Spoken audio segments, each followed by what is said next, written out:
What is the biggest and craziest bullet you've dodged in life? Less of a bullet, more of a tactical nuke. I broke up with a guy I'd been dating for a couple of months because he hadn't respected my no on some minor things and was bragging about getting in trouble at work for losing his temper.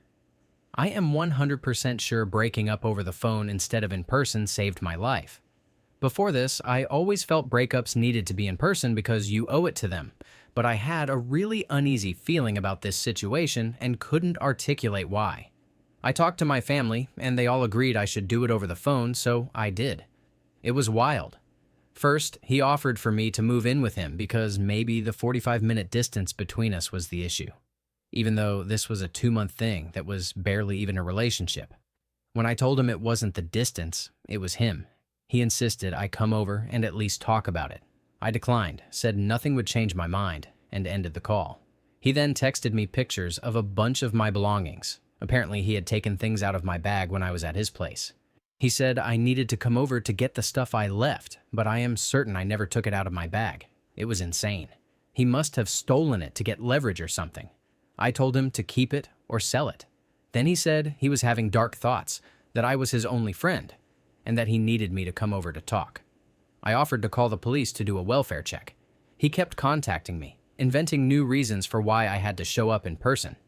When those tactics didn't work, he started threatening me and my family with self-hurt and murder, mentioning how many guns he had and that he had nothing left to live for. At that point, I literally opened the gift of fear and followed the steps for situations like this almost word for word. The final message I sent telling him I wasn't interested and to never contact me again was copied exactly from the book. I even used the online assessment Gavin DeBecker has on his website. I am 100% certain that if I hadn't followed DeBecker's advice so precisely, I would be dead. If I had gone to his house to break up or followed friends' advice to file a restraining order, it would have escalated and I don't think I would have survived.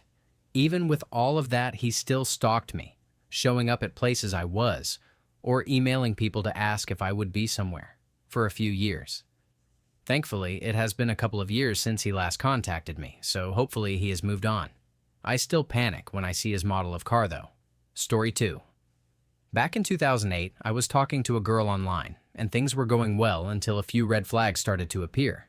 I noticed some odd changes in the way she spoke online, so I decided to block her, thinking that would be the end of it. I was very wrong. She managed to dox me and found out where I lived, which college I attended, and even where I had worked. She began driving by my house multiple times a day, sometimes leaving handwritten letters in my mailbox. She would park outside the college and wait there for hours, and she even showed up at my job a couple of times. I tried to get the police involved, but it was treated as a civil matter, and one officer even told me to man up. Things kept escalating until she finally crossed a line. She kidnapped my dog from my house and refused to return him unless I agreed to go out with her. This time, the police were finally able to do something. She was arrested and eventually charged with stalking, harassment, theft, abuse of my dog, and even attempted vehicular assault on one of my cousins. Sadly, we had to put my dog down because of fractures and other untreatable injuries he suffered while she had him. If I hadn't recognized the red flags early on, I can't imagine what would have happened if I had actually gone out with her. Story 3. I worked with 2 nurses and had my eye on Linda, a pretty, vivacious, smart, and flirtatious woman. Her friend Deanna was very pretty too, but quiet, though she could hold a conversation. I had concert tickets and went up to ask Linda out for the first time, only to discover she was wearing a wedding ring. Nurses don't normally wear rings, and Linda had forgotten to take hers off that evening. Deanna was in an isolation room, fully gowned and masked. I put on a mask, went to the door, and asked her out. We've been married 47 years this month. The bullet I dodged was Linda. She was on her 2nd marriage at the time, later married twice more, and always went for much younger men. She aged out, and eventually would have accepted someone near her age. Last we knew, she was living alone. Story 4. My brother. When I was about 14 and he was 25, we were home alone because our mom was out of town. I want to note that my brother was not in charge of me. Our mom didn't believe siblings should have to parent each other, and I was old enough to take care of myself. Later, my brother said that we should take the trash out of the house and bring the trash cans to the street. I agreed and waited for him to be ready. A few hours later, he emerged from his room and asked why I hadn't taken out the trash yet. I reminded him that he had said we, so I was waiting for him to be ready. He started yelling and said, "When I said we, I meant just you." My brother believed that women and children should be obedient. At that point, I refused to take out the trash on principle, and I told him so. He became extremely angry, and I didn't feel safe. I tried to walk out the front door to leave, but he grabbed my legs and dragged me back inside against my will. He started screaming in my face that I needed to take the trash out or he would beat my A. At the time, I was 5 feet tall and weighed about 115 pounds. He was 6 feet 1 and over 350 pounds. I knew in that moment that cowering would be exactly what he wanted, so I didn't back down. I didn't cry or lower my head. I figured he would either let me go or beat me, and then I could have him arrested. Eventually, he let me go. I snuck out of my bedroom window and went to stay with someone else until my mom returned home. This one instance saved me because my brother became abusive towards our entire household, verbally to our mom, verbally, physically, and emotionally to his wife and stepkids, and essayed his stepdaughter. I was the only one he didn't bully because I saved myself in that once instance by standing up to him. Story 5. Driving to my girlfriend's parents' place in Montana for Thanksgiving, I was crossing a mountain pass in my 1984 Toyota Tercel. It was a beautiful, sunny winter day, but coming around a bend, I hit an ice patch and immediately started sliding off the road. The drop was next to a cliff with no guardrail, and it felt like a slow-motion freakout. The car came to a stop just before going over. My girlfriend didn't even have room to get out on her side. We slowly and carefully slid out my side and both got out safely. But our previous panic quickly turned into real concern about what the hell we were going to do next, and how we were going to get out in the middle of nowhere. And it was cold. Not 2 minutes later, a pickup truck with 2 guys in the cab and 3 in the bed came around the bend toward us. They pulled over in front of my car and all of them hopped out like a pit crew. One guy hooked a tow strap under the front axle, attached it to the back of the truck, and they pulled my car off the cliff and back onto the shoulder of the highway. I thanked them profusely and asked what in the world they were doing out in the middle of nowhere. One guy said there wasn't much to do around here, and helping people on the highway was kind of a fun activity. The whole event took about 10 minutes. Story 6. I went to my girlfriend's dorm after a date. We were snogging on the front porch, and I jokingly asked if I could drive her car back to my dorm across campus since it was so late, about 3 in the morning. I knew she'd say no, which was fine because it was mostly a joke. I picked up a can of metal cleaner the staff had left by the door and said I'd use it for self-defense if anyone tried anything. I gave her a quick kiss, put the cleaner back down, and walked about 100 feet away when I heard my name. Confused, I stopped and turned around. She was running toward me with her keys. I told her I was joking and that I'd be fine. It turned out someone had just been murdered about 20 feet from my dorm window, throat slit. The police were still on the scene when I pulled into the parking lot. They later found the guy hiding in the bushes next to our humanities building. I would have walked by him about 2 to 3 minutes later if my girlfriend hadn't come running back out to give me her keys. Story 7.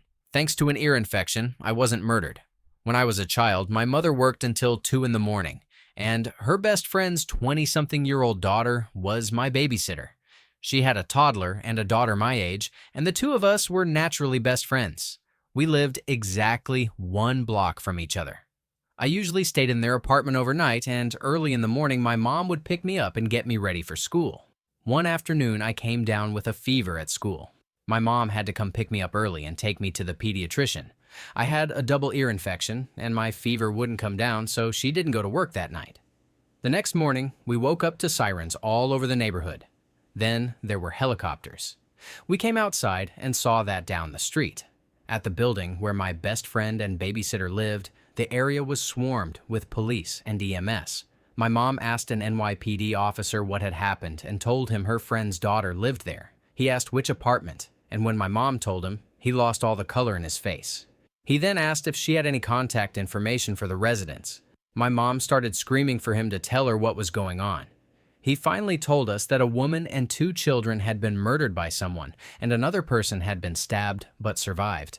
My babysitter and her kids had been stabbed to death by her ex-boyfriend, and I was supposed to be there that night. Story 8. The bullets we fully dodge, we rarely notice. The ones we do notice are the ones that graze us, injuring us, but not as badly as they could have. The expression about dodging a bullet bothers me because it can feel like it severely minimizes someone's pain.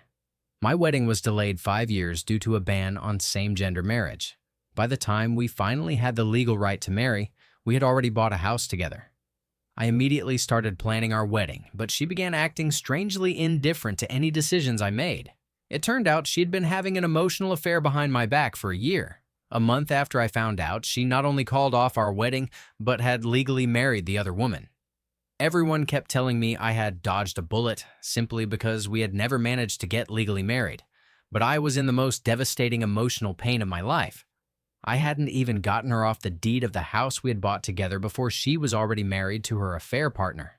Part of the benefit of being allowed to legally marry is access to divorce. Having attorneys to guide me through the financial separation could have been incredibly helpful. Never having been allowed to marry her didn't feel like any real advantage. It just seemed to make other people underestimate the depth of my pain. It's true that this bullet could have been worse if we'd been together for 40 years instead of 6. So, yes, the bullet missed my heart and failed to kill me, but it definitely hit. Story 9. I was with a woman in my early 20s whom I had had a crush on for most of high school. At the time, I was tending bar and a raging alcoholic, but she stayed with me nonetheless. We ended up getting pregnant, and I just could not get my life together. We lost the baby to a miscarriage, and she ghosted me a few weeks later. We had known each other for a decade and been on and off for 5 of those years, so the ghosting felt like being stabbed in the heart. In the span of a few weeks, I had lost my first child and the only woman I had ever loved. She did reach out a few weeks later to apologize for ghosting, and we parted somewhat amicably. It took me a few years to bounce back from that, but eventually I went to community college, moved across the country to transfer to a very prestigious university, found my niche in anthropology, and met my soulmate, who I am celebrating 6 months of marriage with today. My ex met a good man she's super compatible with. She always wanted to be a mom but had miscarried several times. She now has 2 kids with him and loves being a mom, while I'm happily married and about to get my bachelor's degree next month. So, I guess we both dodged a bullet. Story 10. About a decade ago, in December, I was invited out at 1 a.m. to a 24-hour restaurant with my coworkers. I was a brand new driver and had just gotten my car from my sister. She had rat-bagged it, barely made it safe to drive on dry pavement, let alone anything worse. Not really understanding cars or road conditions, I started getting ready.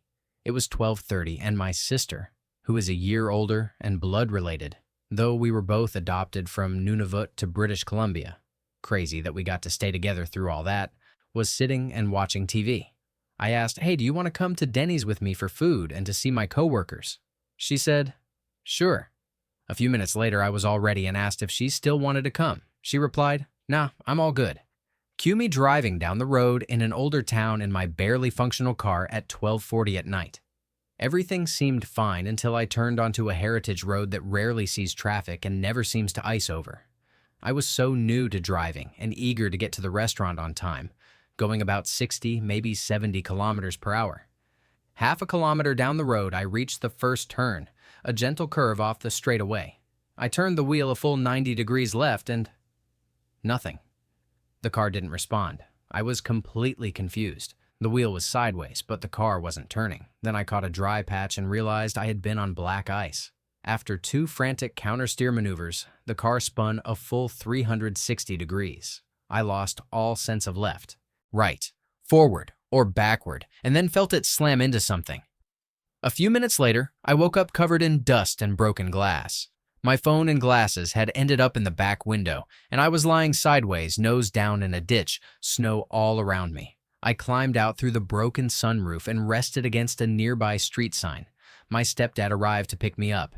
He told me that the car he had, AWD with new tires, had to drive at 10 kilometers per hour the entire 1 kilometer stretch of the road to reach me. The whole heritage road from start to finish was black ice, and I had no idea what black ice was. The next day, I saw the car at the towing lot, and to my horror, it was completely mangled. Even worse, the passenger seat and door were gone. My car had hit a telephone pole at 60 kilometers per hour, striking the passenger side door handle backward, spun around, and landed in the ditch. If my sister had said yes to coming with me, she would have been gone for sure, crushed by the pole. We're the only two in British Columbia from our Inuit heritage, and her decision to stay home saved her life. I like to think my dad, in the afterlife, made sure I survived that night. But we're both incredibly lucky to be here. Story 11. I was almost fully invested in a relationship with a woman who was abusive and manipulative, but the real kicker was her family. They were a full-blown MAGA doomsday cult. They had the day the bombs drop marked on their fridge calendar and were actively investing in scam crypto with the sole purpose of getting rich and building a compound deep in the woods where we could all live together. And that was just the tip of the iceberg of the crazy stuff I experienced. When I finally put my foot down over her abuse, she ran to her parents, lied to make me seem like the abuser, and then tried to turn around and tell me she wanted to be together someday after she had some time to heal, because she thought we were soulmates. I was left flabbergasted at the audacity. Her parents and brother once broke into my apartment one Sunday, threatened to kill me, flashed their guns, and told me they would feed my body to pigs and dissolve my bones in acid to cover any evidence. They also warned me not to report it because they had connections with the local police, all while claiming to be heartbroken and upset at my betrayal. Her father went on a rant about God and how he had the right, as the patriarch, to control his daughter and her relationships however he saw fit. She was 25 at the time, but went along with it, using it to absolve herself of accountability and make life easier for herself. I've moved on to much better things now, LMAO. Story 12. I met my first long-term boyfriend in my second year of undergrad. Coming from a poor immigrant family, I had worked incredibly hard to get there, working full-time and funding the rest with scholarships. At first, he liked that I was smart and ambitious, but that didn't last. He began putting me down in subtle ways and seemed to resent my success. Eventually, after he finished his master's degree and struggled to find a job, his behavior intensified. He would pick fights when he knew I had exams or deadlines, disrespect my time, and otherwise sabotage my future. 4 years into our relationship, I discovered he had cheated on me. When I looked into the timing, I realized he had reached out to her the very day I won my first National Research Award.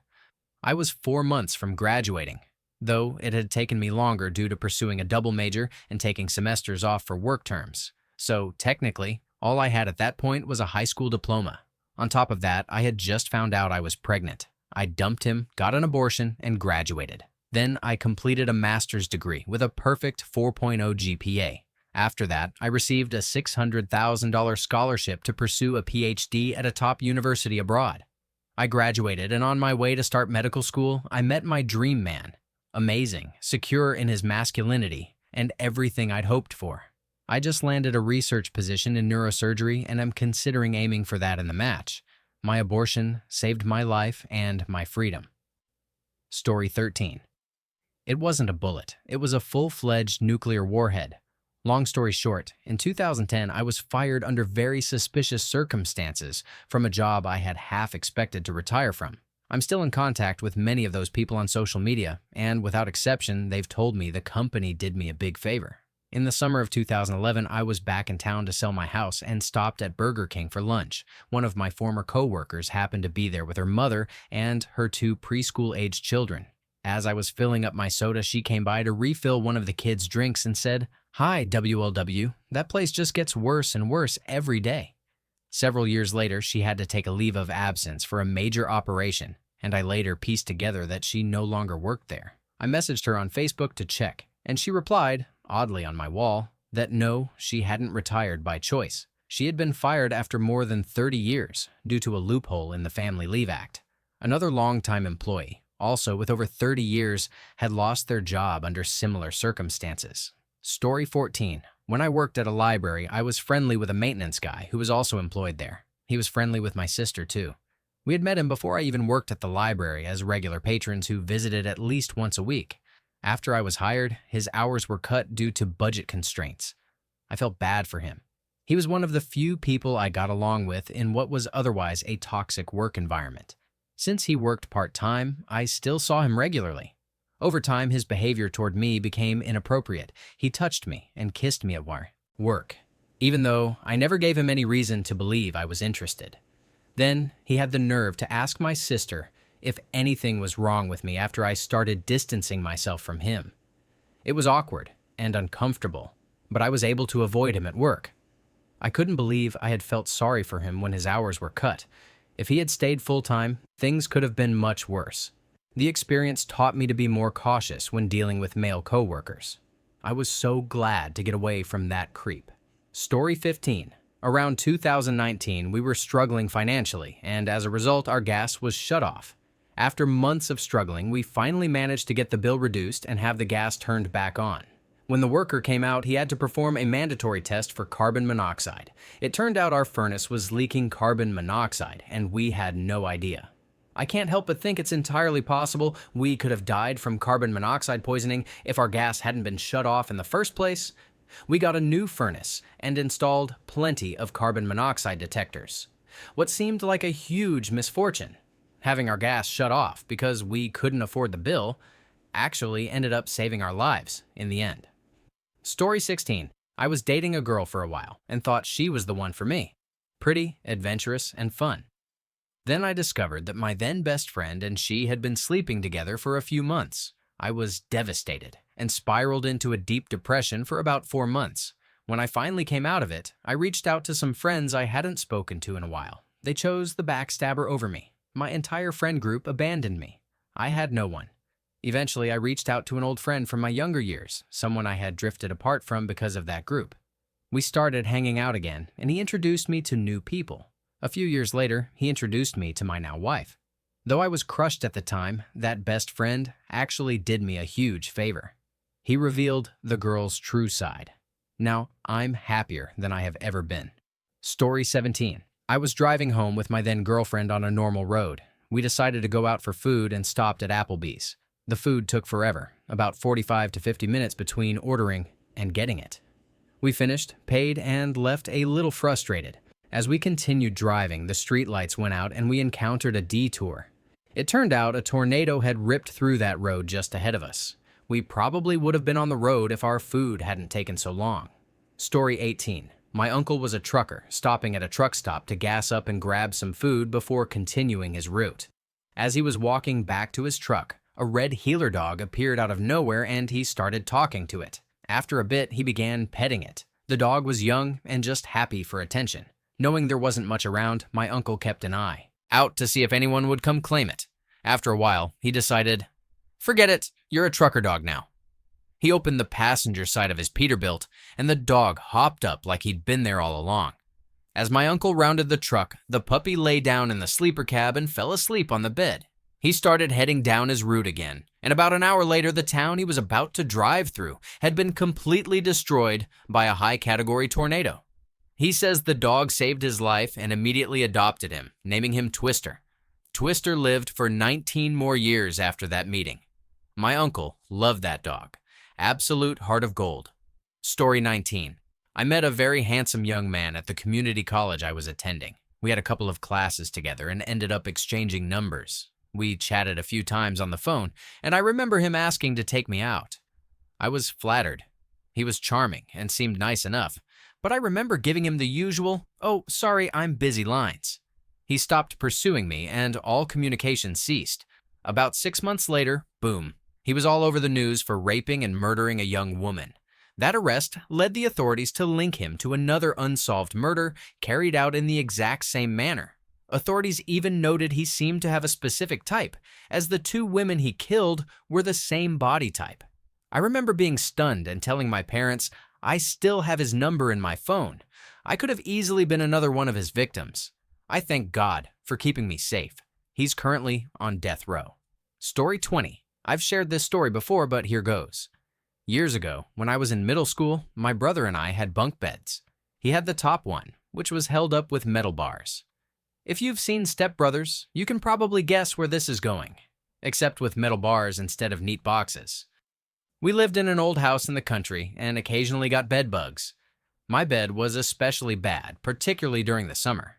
Usually I went to bed first, but tired of getting bitten, I decided to stay up as long as I could while my brother went to bed.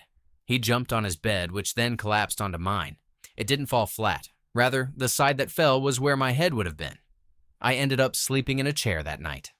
Story 21. I was driving on the highway at about 70 miles per hour to meet my now wife's mother for the first time. Suddenly, a 10 to 20-pound arrowhead-shaped chunk of broken asphalt was launched into the air from the wheels of the speeding semi ahead of me. I had just enough time to calmly think, that's coming right at me. I'm definitely going to die. I didn't know whether to brake or speed up. I think I just lifted my foot off the accelerator. The chunk landed on the hood of my car directly in front of the windshield, leaving a huge gouge in the metal. The hood absorbed some of the impact, but the momentum carried it forward, bouncing into the windshield and cracking it. Then it rolled onto the roof, gouging it, and finally over the back window and trunk lid, scraping everything in its path. If I had been going even the slightest bit faster, or was a single foot closer to that truck, I have no doubt it would have gone through the windshield and killed me.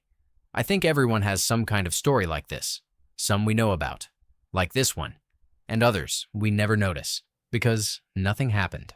Story 22. I was driving a beat-up 2000 Toyota Camry to play poker at the Cherokee Casino in North Carolina. I had just gotten my check from Black Friday, the day online poker shut down in the United States. For a couple of years, I worked restaurant jobs and went to school because my dream was over. Then that $12,000 check came in, and I restarted my dream. This was a few months into getting back into poker.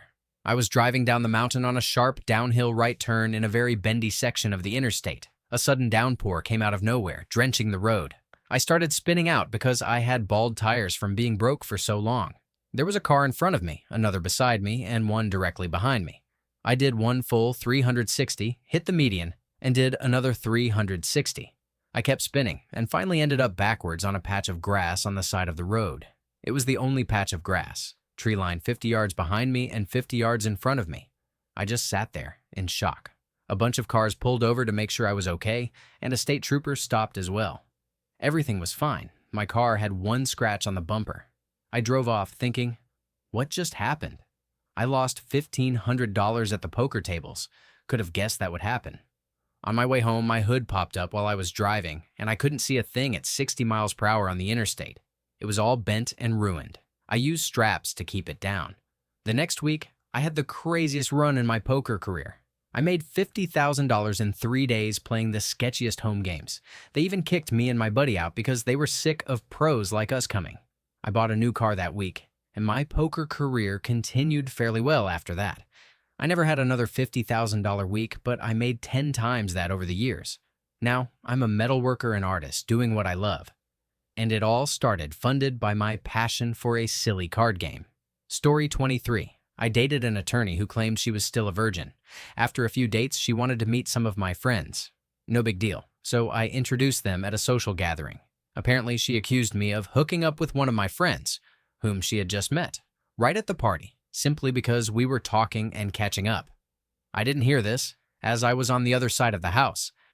As my date and I were about to leave, my friend told me in Spanish that she had to tell me something. I told her to text me because my date and I were heading back to my place. So obviously I was thinking with my bottom half. We got back to my place and things started heating up as they do until she suddenly dropped the virgin bomb on me. We talked it through to make sure she was comfortable, and then I received a text from my friend at that same moment telling me everything she had been saying at her house. It completely rubbed me the wrong way and I lost all interest, but I still had to find a way to get her out without triggering a reaction. My first thought was, she's an attorney and would know how to game the system if she wanted to claim any type of assault. So I told her I was having stomach issues and needed to grab medicine from a 24-hour pharmacy next door and that she should come with me. My building has cameras on every floor and I knew exactly where they were. I also knew they recorded audio because I had to get footage months earlier for a break-in involving stolen packages. Every camera we walked past, I made sure to say loud and clear that I wasn't feeling well and that it was smart for us not to go further intimacy-wise. I made her state outright that if we did decide to, she consented. I even added, "I've had a few drinks. I'm just concerned you might take advantage of that because you really like me. I want this to be a clear-minded consent decision from both of us." We went to the pharmacy. I bought some Tums and started recording on my phone in my pocket. I brought up the whole hooking up accusation and she completely lost it. I genuinely thought she might try to hurt me. Then she outright said she was willing to forget the hooking up thing if I hooked up with her. I don't know if she was bipolar or what, but red flags were screaming at me at this point. I told her she should leave, called her an Uber, made sure she got inside safely, and then went back home. The next morning, I sent a text saying that based on the previous night's events, I had no interest in seeing her further. Then I blocked her everywhere. I requested the footage from my landlord and saved it on my computer as a backup. A month later, I received a letter saying she was filing essay suit against me. I contacted a lawyer through my legal insurance benefit. It turned out he knew her and had defended someone against the exact same charge about a year earlier. I provided him with all the evidence I had, including the recording on my phone, though it turned out it wasn't admissible because of a two-party consent law. We went to court, I countersued, and I ended up winning. I'm so glad my friend texted me when they did. Who knows what could have happened otherwise. Story 24.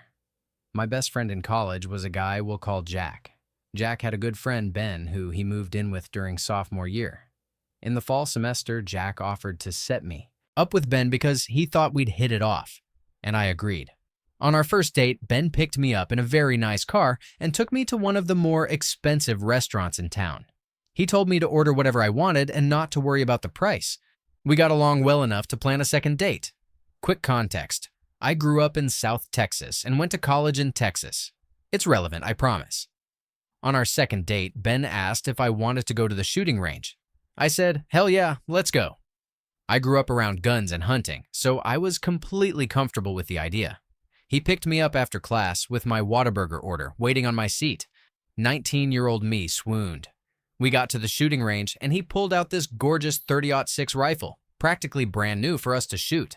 I had never shot that particular rifle before, though I had experience with others, so I sort of knew what I was doing. I asked him to show me how to load it once, and after that, I ended up shooting better than he did for the rest of our time there. Then he ghosted me. I asked Jack about it a while later, and he said, Ben thought I was too much like one of the guys. I shrugged and thought, well, if that's all it took to scare you off, good riddance. The next semester, Ben was arrested for essay. He had gone to a frat party with a female friend.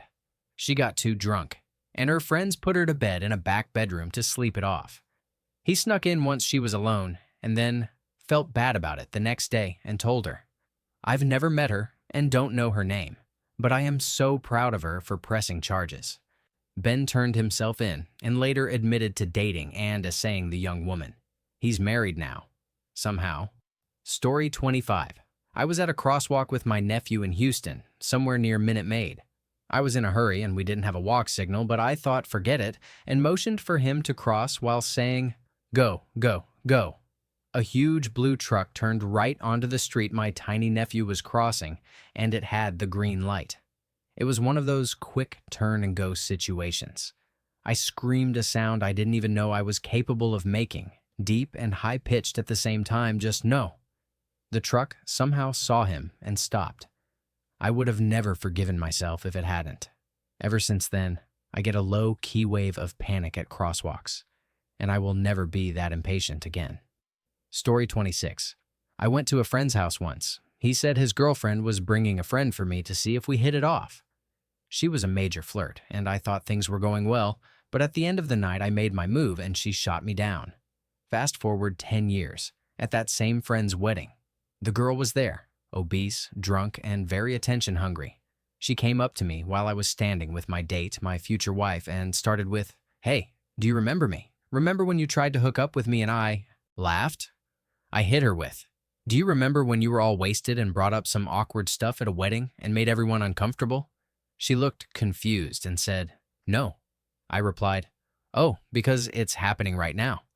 She then proceeded to give a drunken best woman speech and went around to every guy at the wedding asking if they wanted to dance, even if they had dates. Story 27. There are plenty of moments, but this one stands out. I hated math, but I loved the job my dad had. He traveled the world visiting buildings his company insured, so I went to school for engineering, to travel, like an idiot, assuming that was what all engineers did. I struggled through my math classes because my brain just doesn't work that way. Cut to 1 year into college, at a party. The cops showed up. I was in the I'm 18, oh no, the cops era. I was blacked out and woke up in the hospital. Apparently, I had jumped off a balcony to try to catch a tree and missed. I fell 3 stories, cracked my pelvis, and broke my arm. I had to cancel all my math courses, but I had already signed up for an online psychology class, so that semester I spent my time on Percocets and reading psychology like a book I couldn't put down. I switched my major immediately, realized I was more of a creative person, and eventually started doing stand-up comedy. I know the life I was headed toward would have been a disaster, and it took that incident to change my course and help me realize I had a different calling. Story 28. When I was young, too young, I met a woman in a foreign country while vacationing, and I was head over heels for her. We even talked about getting married and me bringing her to my country. She was from a small village, so people noticed we were spending time together. Everyone said we would make a good couple and were excited about a wedding. Everything moved fast. I was there for 2 weeks, and during that time, every day she would learn a new recipe and make something for me. Everyone knew about it and would ask me if the cooking was good. Eventually, I returned home and snapped back to reality. It became super awkward, and I had to break things off, as a long-distance relationship wasn't feasible. I know she is now married with children, still lives in the same village, and will probably never leave her country. Story 29. I started having what I assumed was a severe panic attack while at my girlfriend's house. Shaking, sweating, racing thoughts, nausea, unable to think straight, felt like I was dying, the whole 9 yards. We were just watching a movie, and it came out of nowhere. I've had panic attacks before, but this time, I suddenly heard a voice in my head say, "Hospital. Now." Luckily, my girlfriend lived 1 minute away from a major hospital. While they were checking my vitals, I told them, "Check my blood sugar." The nurse said, "We normally don't check blood sugar," and I snapped, "Just check it." I'm not someone who yells or gets angry, but I did. She checked it, gasped, and said, "My God, how are you conscious?" I told her, "I don't know, but I feel like I'm dying." My blood sugar was at 19. I was admitted instantly, and I don't remember much after that. When I finally came back to full consciousness, I had a glucose IV in my arm. Story 30. When I was in high school, I started selling herbal goodies to make some money and buy things I wanted. I came from a single mother home and didn't want to burden her more. Turns out, I was really good at it. I could talk to anyone, fit into any circle, and had great customer service, so business was booming. One day, a guy from another school called and asked if I could hook him up. I said, "Sure, how much do you need?" He proceeded to ask for an amount that was about 4 times what he typically bought. My customer service instincts were sharp, so I noticed this was unusual, but I decided not to turn down the money and went through with the deal. He asked me to meet him at Family Dollar. I went there and waited for him to arrive. So about 15 minutes go by, and I'm starting to wonder where he is. I've never waited this long. At the same time, I'm fighting my gut feeling because something just seems off. He calls me and says, "Bro, where are you? I'm waiting." I respond, "What do you mean? You said, 'Family Dollar, I'm here.'" He insists he doesn't see me and that he's there waiting. At this point, my instincts are going crazy. I tell him, "Okay, got you. I'll call you right back." As soon as I hang up, another friend calls me and tells me, "Bro, he's trying to set you up. He's working with the police." I didn't get caught because I went to the wrong Family Dollar. I'm a productive member of society now, but I almost went down on a massive drug charge. I got lucky. Story 31. When I was in elementary school in the 80s, I walked to a babysitter's house for lunch and after-school care until I got picked up. Sometimes, I ran into an older kid from another school who bullied me. One day after lunch, I stopped before leaving because I saw the bully walking by. The babysitter noticed and asked what was wrong, so I explained and waited until he turned the corner before heading back to school. A short while later, a truck pulled up. I recognized the babysitter's older son driving. He was probably in his 30s, and he told me to get in quickly because the bully had seen me and was coming. I looked back and didn't see anyone, so I declined, remembering what my parents had said about strangers. When I said no, I still remember a dark look flashing across his face for a moment before he switched to fake friendliness. He offered to drive me again, and I refused. Then I ran to the nearest house and cut through the yard. After I told my parents, we stopped going there. Story 32. I was driving home for the holidays super late during college and started falling asleep, so I pulled into the nearest parking lot I could find. It belonged to a hardware store, and all the lights were out, but I saw some flashlights inside the building. I figured there was a power outage. I wondered if I should go ask if it was okay to sleep there, but decided it was better to beg for forgiveness than ask for permission, so I took a nap. About 20 minutes later, I was woken up by a police officer who checked on me and told me to move along. It turns out that while I was sleeping, one of the largest gun robberies in the state's history was happening inside that building. A couple of days later, officers showed up at my house with guns drawn to question me, but it was clear I wasn't involved. Thankfully, I didn't interrupt the robbery to ask if I could take a nap in their parking lot. Story 33. I was offered an opportunity to move from my current job to a director role at a nonprofit. 4-day work week, hybrid schedule, minimal nights, weekends, or travel. The salary would have been great, and I would have reconnected with an old boss I had liked working for.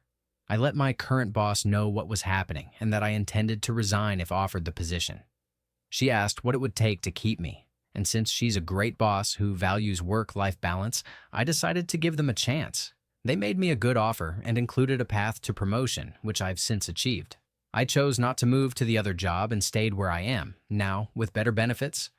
2 months later, I got a message from the person I would have worked for, letting me know their program had been completely shut down by the board and everyone was let go immediately. Story 34. Though we are in our mid-50s now, my wife and I met only 11 years ago. We still have that newly together passion. During the pandemic, after being together for 5 years, we went for a drive. Things got horny, which was normal. We were on a dirt road in the woods, so we pulled over in a clearing and I went around to meet her in the back seat. Then I noticed someone had taken a massive dump not long ago right behind my car. I have a terrible gag reflex. We got busy in the back seat, but I couldn't stop thinking about it and started gagging. She obviously didn't appreciate this and had no idea what I'd seen. We had to stop because of the gagging. I explained, and we laughed. We had been there for about 5 minutes. When we left, about a quarter mile down the dirt road, a state police officer passed us. He would have seen my bare white bun sticking out the back door. My wife works in the legal field, so she actually deals with cases like this. I would have been mortified. We still laugh about it. Story 35. When I lost my first dog, a friend from my school days contacted me out of the blue. He expressed sympathy, and I thought he was being genuine. He said he wanted to meet up, and I agreed. Then the conversation took an odd turn. He began making inappropriate jokes. At first, I played along, thinking it was just banter. But then he suggested we play inappropriate games when we met. I told him I had no interest, but he became more forceful. I reiterated that I wasn't interested and reminded him that I am a heterosexual man, attracted to women, not men. He then tried to make me doubt my sexuality, asking how I could know who I was if I had never had a girlfriend. After I refused again to engage in intimate games with him, he suggested I meet him outside the cinema, go to a cafe together, and then return to his flat where I could try these games if I was interested. Having seen a similar storyline on Coronation Street where David Platt was forced into the same kind of situation, I felt extremely uneasy and told him I no longer wanted to meet up. I have no proof, but I firmly believe the friend from school was planning to spike my drink at the cafe and essay me while I was under the influence. If I hadn't seen that storyline on Coronation Street, I think I could have become a victim of male essay like David. I fully credit the show with saving me in that situation. Story 36. I was on a hike with a friend and his mom when I was probably around 12 years old. It wasn't a particularly difficult mountain or trail, but there was a short section with a ledge you had to shimmy across. Falling would have meant a 50-foot drop, followed by tumbling down the mountain. Not a big deal for most coordinated people, but I am not one of those. I lost my balance and started falling, and his mom just casually grabbed my backpack and stabilized me. When we got to the other side, we all stared at each other in silence for a few seconds until she started laughing. I'm profoundly grateful she laughed. That was the right move for 2 very anxious 12-year-olds. I still get a pit in my stomach thinking about it because I absolutely almost died. But her modeling how to laugh it off helped me avoid feeling traumatized. When I got back, I told my mom, and she just waved it off like I was exaggerating. I still feel that my friend's mom didn't get the recognition she deserved for both saving my life and helping my mental health. Story 37. Many years ago, when I was a junior in high school, my friend would drive me home after classes, and sometimes other friends if they asked. One day, a friend asked us for a ride to work. No problem. We dropped him off, but when he got out of the car, he forgot his backpack. We spent the next 20 to 30 seconds joking around and stopping him from grabbing it. Eventually, he got his backpack and went inside. We pulled up to a stop sign. A Ford Expedition reached the intersection a few seconds before us, so it had the right of way. It drove through and we turned behind it. The Expedition pulled into the left turn lane at the next red light, and we stopped right behind it since we Needed to turn left too. The light turned green, and the expedition moved into the intersection to make a legal left turn. Then, out of nowhere, it was T-boned by a Cadillac Escalade going at least 50 miles per hour. The hit was so hard that the expedition was shoved across the street into a cement wall, and the wall broke on impact. My friend and I just stared at each other stunned. If we hadn't spent those few seconds messing with our friend over his backpack, that would have been us in the intersection. And if it had been, my friend almost certainly would have died. He was driving a Lexus SC 430. Story 38. I was taking an off-ramp from an interstate heading home from work. You merge onto a highway right at the start, and the other lane is traffic coming from the opposite direction of the interstate. It's a no-lane changing zone for a bit after both lanes merge. I was driving an S10.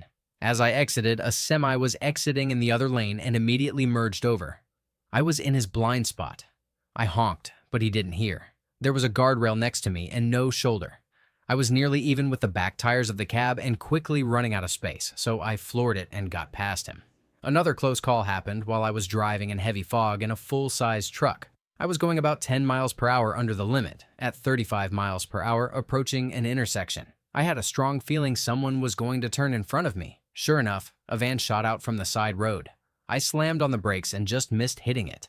I had upgraded my brake system 2 months earlier, and I probably would have hit him if I hadn't. Story 39. In the first week of 2020, I was at work and heated up a ready meal curry for my evening meal. I misread the instructions and cooked it for too long, which gave me really bad indigestion and stomach cramps that didn't go away even the next day. I went to my GP, who diagnosed appendicitis and sent me straight to the hospital. I had it removed the next day. The operation took a bit longer than expected, but otherwise the whole process was very quick and straightforward. The NHS at its best. A few weeks later, I was called back. It turned out there was a tumor on my appendix, a LAMN, but it was in the very early stages and intact. These tumors can leak cancerous mucin that spreads to internal organs, so they had accidentally removed something that, if it had been left longer, could have been very serious. These tumors grow slowly but are difficult to detect and can be present for years before diagnosis, by which point it's often too late. In the end, I still needed some preventative surgery, which was a long operation. I'm now 5 years into 10 years of regular checks, and so far, nothing has been found. I still don't know if that dodgy, overcooked ready meal curry triggered the whole process, but if it did, it may have saved me from a very nasty cancer. Story 40. I've got a fun one.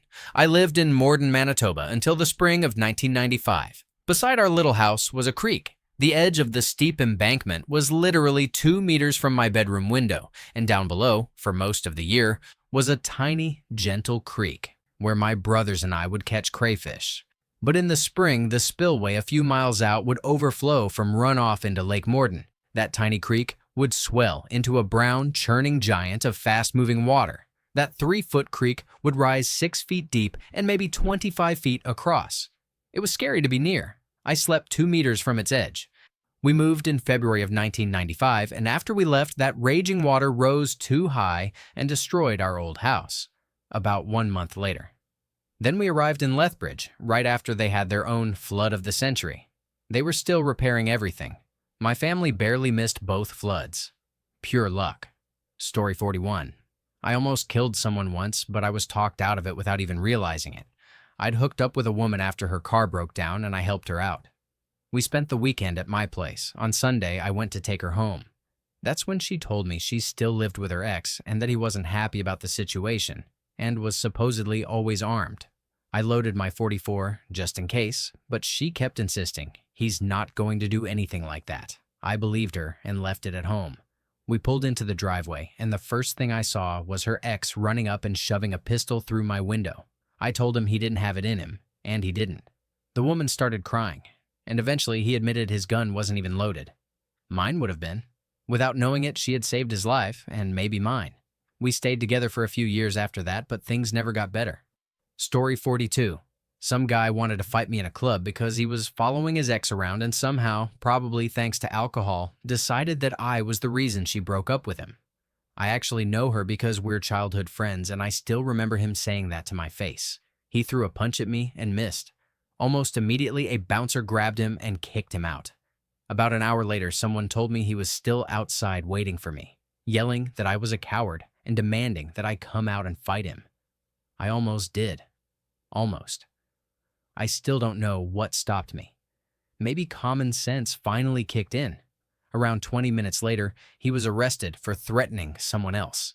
Story 43. Not blowing off PPE. Now, this might sound kind of strange, but a lot of people cut corners, especially the older guys who aren't as safety conscious.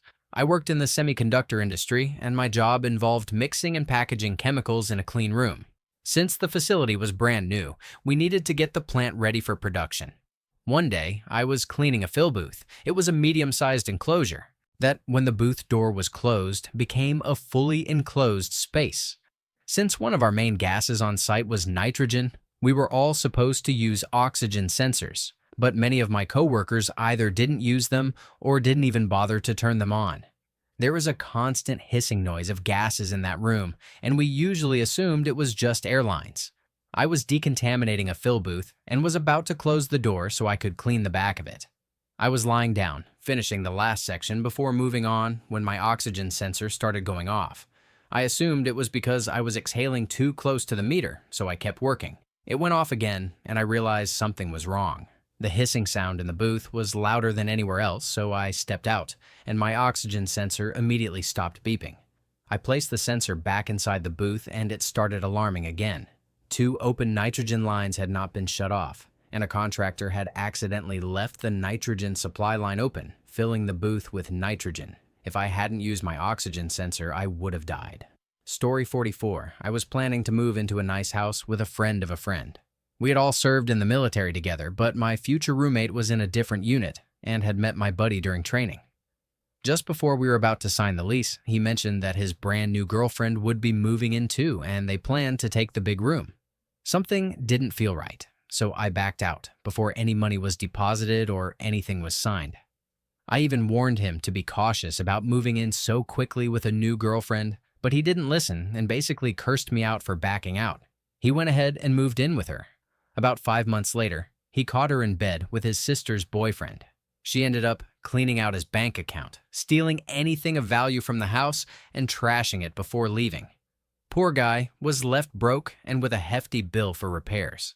Story 45. I worked for a wealthy businessman who dealt primarily in cannabis, a multi-million-dollar operation. I was with him and all his close associates every day for 2 years, working 6 days a week, no vacations, completely burnt out.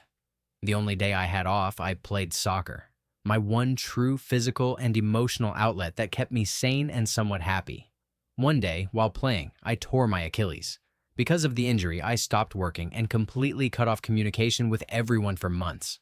During that recovery period, I luckily met my now wife and was so happy just to heal that I took a new job for far less pay. 7 months after my injury, the entire business and everyone involved were arrested and are now serving time. Reading the indictment, I realized I had torn my Achilles literally 1 month to the day before the feds started their investigation.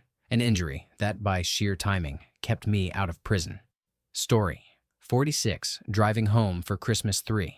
Years ago, I had been on the road for 8 straight hours. I was only about a half hour from home and really needed to pee, but there was nowhere to stop, so I pulled over to the side of the road for a quick break.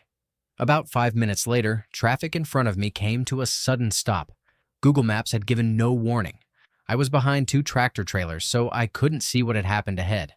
Just in front, a tractor trailer driving on the wrong side of the highway had collided head-on with a car. Tragically, no one in that car survived. If I hadn't stopped those few minutes earlier, it very well could have been me. Or at the very least, I would have had to dodge that truck.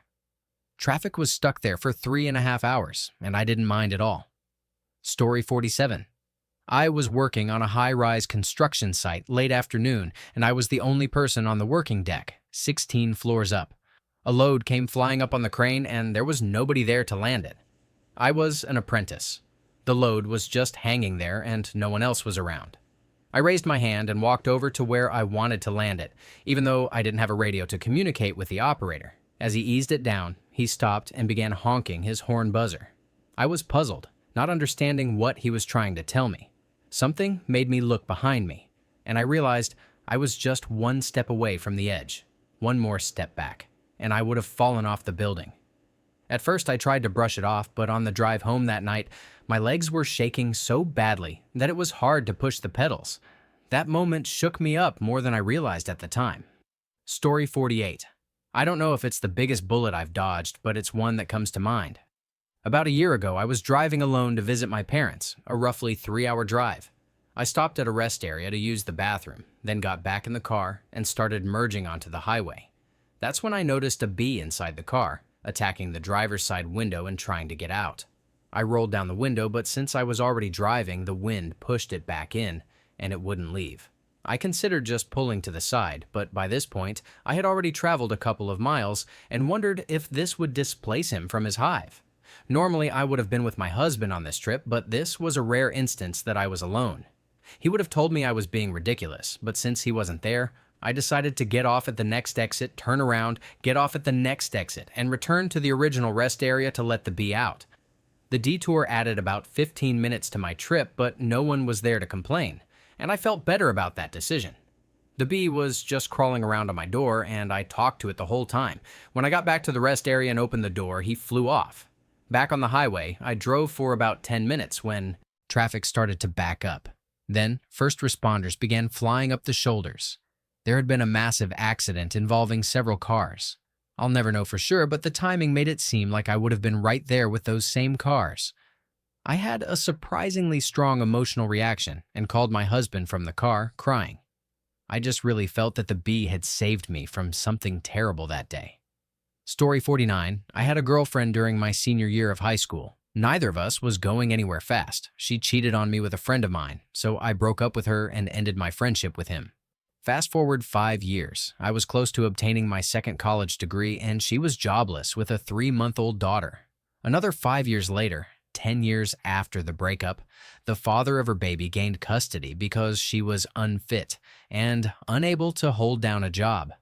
Now that we're both well into our 30s, I haven't heard much about her, but during the pandemic I heard the same thing. She was at home, not doing much, and especially not involved in her child's life. I may not be perfect, but I have at least built a life for myself and am actively involved in my own child's life.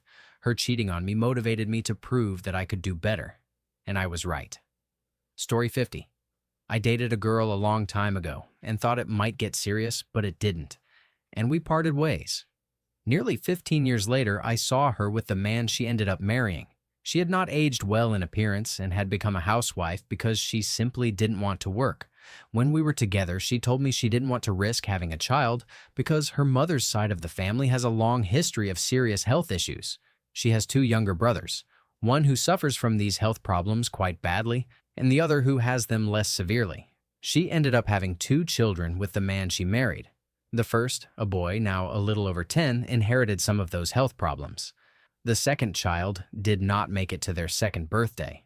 So, looking back, I'm really glad we split up. Story 51. I had recently taken up outdoor camping. I bought all the basic camping gear, planned a route, shortlisted camping locations on the map, packed food and clothes, and checked the car for any issues. I picked up 2 of my friends, and we drove off for the trip. The location was just 2 hours from where I live. This was in July 2025. We decided to camp by a waterfall, about 200 meters from a popular campsite with cabins. We were slightly delayed and arrived about 30 minutes later than planned. Despite that, we were super excited to spend the night camping. We grabbed our gear from the car trunk, applied mosquito repellent, and headed on foot toward the camping spot. It was about 20 to 30 minutes after sunset, so it was starting to get dark. We had our headlamps and torches on. A trail continued from the campsite to the waterfall. About halfway along, we noticed a pair of torch lights moving in a way that mimicked the motion of hands swinging while walking. Curious, we continued on, thinking it was probably just some hikers returning to the campsite after sunset. We crossed paths shortly after. It was a man in his 30s and a woman around the same age. The man wore a headlamp, and the woman was holding her phone's flashlight. Both seemed unusually out of breath, even though they looked physically fit. The woman spoke to us, and her voice was noticeably shaky. At that point, we started to feel a bit nervous. "Hi, where are you guys going?" the woman asked. "We're going to camp further up near the waterfall," I replied. "Well, I don't want to scare you, but I think we saw a bear where you're going," she said. I'm about 90% sure it was a bear. It's a bit dark now, but it was about as big as me, and I think we surprised it more than it surprised us. Yeah, I think we both startled each other and maybe didn't notice until we got really close, the man added. What? We wanted to camp right there for the night, my friend A exclaimed. Thank God you guys are okay. I guess we're just going to turn back and figure something else out, said my friend B. I think you should keep moving, the woman said a bit hurriedly. We jogged back to our parked car, glancing over our shoulders every few steps. Once we reached the parking lot, we spoke a bit more with the couple. They suggested some other places to camp about half an hour's drive from there. We drove off, followed their directions, and they continued on their way. We ended up camping about 45 minutes from the suggested spot for the night. The rest of the trip was quite fun, as usual. I'm not a local and don't know much about the area, only what a typical tourist would. I mentioned this story to one of my colleagues over lunch the next working day. She was both shocked and relieved. She said people camp their whole lives and never encounter a bear. So I had been somewhat lucky in that regard. She told me about a website that tracks attacks by bears, wolves, and foxes on sheep, cows, goats, and other farm animals in the region. It turns out that at least 3 sheep had gone missing near the spot we wanted to camp. Moreover, a few cows had suffered shear injuries, and several blood trails had been reported by farmers in the area. One local farmer mentioned in a newspaper interview that he believed it was the same bear that had attacked his brother's farm about 150 kilometers north a month ago. According to him, the trail of reported attacks showed the bear had gradually made its way south over the course of a month. Rangers confirmed that there was only one reported large male brown bear in the area, so the farmer's story aligned with what they had told the newspaper. So yeah, that was the last time we camped that year. Maybe we'll pick it up again next summer. Story 52. Thank you for this thread. I mean, really, thank you. I don't think I realized how fortunate I've been until I stumbled onto it. I was an abandoned kid who put herself in so many vulnerable, dangerous, and reckless situations.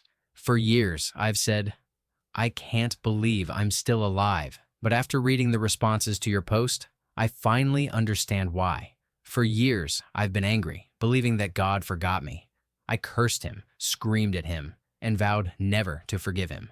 Only now do I realize that he carried me through near drownings, near overdoses, near essays, near murders, near deaths, again and again, while I was cursing him. Thank you. Thank you for leading me here. I finally recognized that he was there all along. It just happens to be my birthday today. This is my gift. Thank you for watching. If you enjoyed this video, be sure to give it a thumbs up, subscribe, and hit the bell icon so you never miss an update.